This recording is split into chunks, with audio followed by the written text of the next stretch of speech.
બોટાદ જિલ્લાની ગડ્ડા નગરપાલિકાની સામાન્ય સભા યોજાઈ હતી।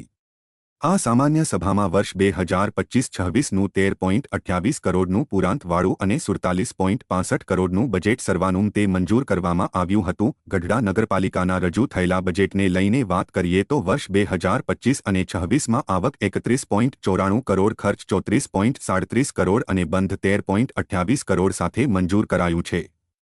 આ સાથે સામાન્ય સભામાં કારોબારીના ચેરમેન તરીકે સુરેશભાઈ ડવની સર્વાનુમતે વરણી કરાઈ હતી।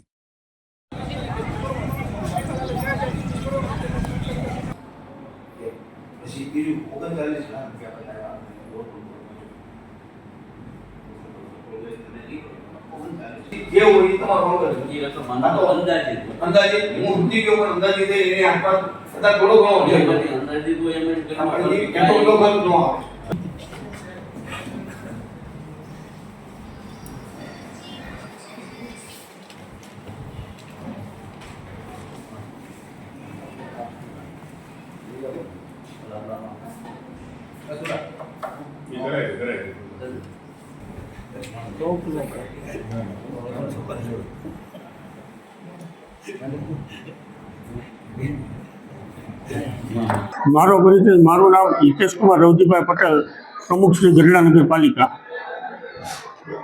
આજે પ્રથમ સાધારણ સભા અને બજેટ રજૂ કરવાનું હતું। એમાં